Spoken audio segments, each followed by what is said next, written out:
Hey everybody, JCB here with the Awesomist, and you're watching the Awesomist Reviews.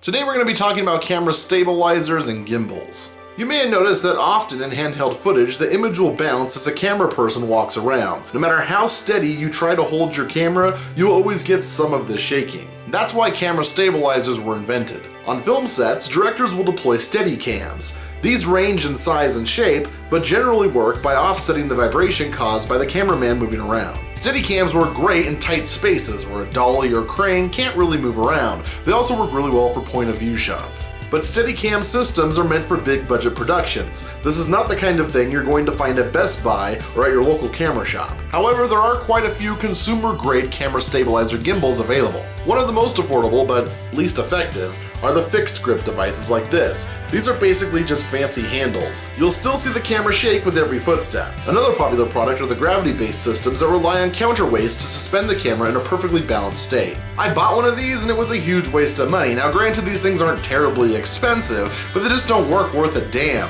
I purposely bought one that works with my GoPro since that is my camera of choice whenever I'm out and about. Basically, it works by sliding weights into this tube. The tube can be adjusted left or right, and the effect can be adjusted by adding different counterweights. There is also a knob here for adjusting the camera. And after you get it perfectly balanced, it still really fucking sucks.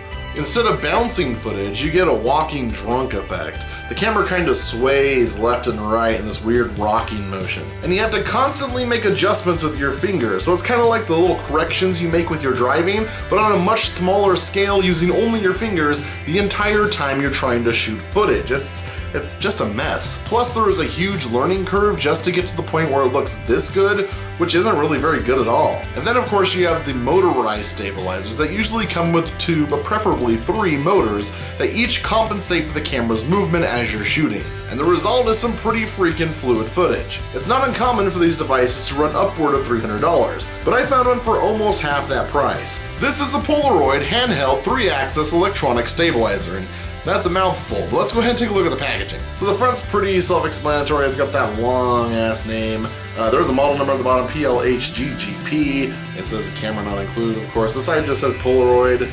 The back has the big long name again. It says it features electronic 3-axis gimbal stabilizes GoPro cameras in real time for sharp footage. Battery operation, monopad thing, blah blah blah. So you're probably wondering how it works. Well, this actually works pretty well. Once it's turned on, it eliminates all the shakes and bumps from your footsteps, resulting in really fluid and smooth footage. The gimbal can pan and tilt with the slightest inclination from the operator, and is powered using 3 rechargeable batteries. The way it connects to the GoPro is a little odd. The gimbal forgoes the traditional GoPro style mount, and instead opts for this ring thing that goes around the lens and screws onto the base with a single screw. It's an odd choice, but it does seem to hold pretty tight, though I can see why some people may be concerned about the potential stress it could put on your lens. So let's see how it actually works in real life. I did a test run at Six Flags Magic Mountain a while back, both with and without the gimbal. The difference is pretty amazing. Nice and smooth, fluid movement. But this thing isn't perfect. For instance, once the batteries start getting really low, the gimbal has a tendency to kind of tilt to the side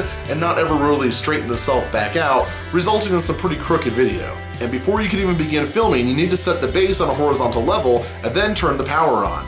The device will then calibrate and level itself. It takes about 6 seconds for this thing to really get its bearings and level and stabilize itself. But once it does, it works really great. The problem is though, if you want to turn on your camera or start a recording, that requires touching it, which actually causes it to kind of start to freak out a little bit and you gotta turn it back off. This of course means you have to start your recordings and then turn on the gimbal and wait for it to initialize. The result is all of your videos will start like this, and you'll have to wait before you can begin your shot. Unfortunately, that means spending even more time editing your videos just to get rid of those first few seconds at the beginning of every shot. I really wish they put a second button on this thing that you can press to start the recording on the actual camera. The weird thing is, there is a strange port on the side of the gimbal that appears to be some kind of data connection port, but I cannot find anything online about what this port does or what it was supposed to be used for, which is a shame because it would be the perfect place to connect from the gimbal to the camera. The other potential downside is the range of motion. If you tilt the camera too far to one side, it hits and then spazzes out a bit as it tries to correct for the bump. It's also not super quick to adjust. I wouldn't recommend using this thing for like roller coasters or dirt bikes. It's just not designed for that. It's designed to just eliminate footsteps and shaky hands. But for what it is, it's pretty great, and I plan on using this for every GoPro video I film from now on. For $180, it's definitely worth every penny. And if you have a YouTube channel that requires smooth, steady footage, I would recommend you grab one of these. So that's my review of the Polaroid GoPro Stabilizer. What do you think of this product? Would you buy it? Would you give it a shot? Let me know down below. As always, if you enjoyed this video, be sure to like, comment, and subscribe as I release new videos every week. And until next time, keep being awesome. Hey guys, thanks for watching that video. If you enjoyed it, be sure to like, comment, and subscribe. I probably already told you to do that, but whatever. Anyway, I just wanted to make an announcement. I made these cool Awesomist stickers. This is not a commercial, just an announcement. I'm going to be giving these away. I'm going to be taking like a handful of them every time I visit Six Flags Magic Mountain. When I run to you guys, you get a free sticker.